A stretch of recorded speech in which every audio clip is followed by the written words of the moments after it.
अरे काले के शिव के मनाई हो ई माटी के गीत है सा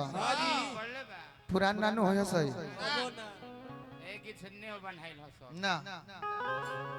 काले के शिव के मनाई हो शिव मानता नहीं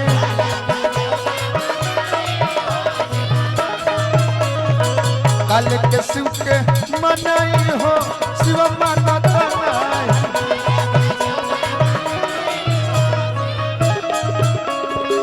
मानता नहीं शिव मानता नहीं शिव मानता नहीं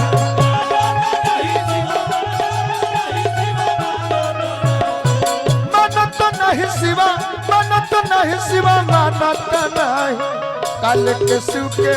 मनाई हो शिव मानत नहीं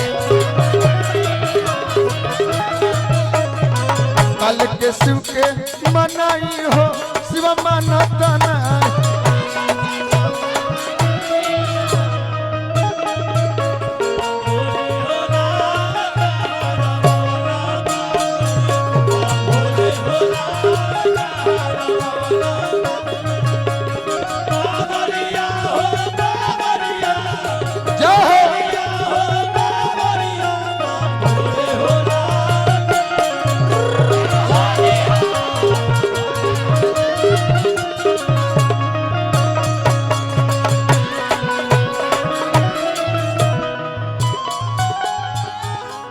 ऐसा तो दानिए ना गुरुजी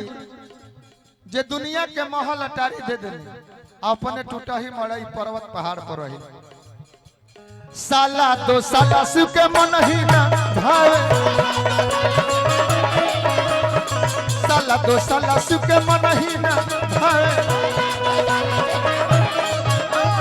मन ही ना भावे वो मन ही ना भावे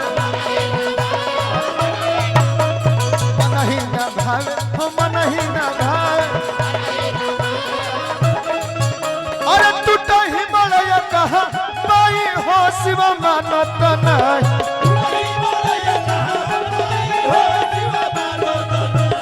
टूटा ही मड़ई कहा पाई हो शिव मानत नहीं काल के शिव के मनाई शिव मानत नहीं काल के शिव के मनाई हो शिव मानत नहीं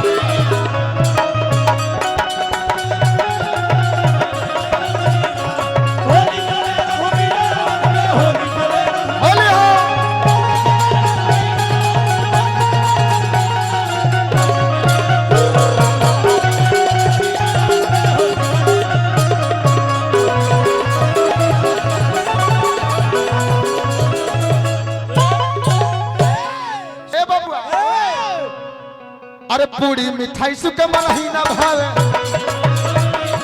पूरी मिठाई सुके मन ही ना भावे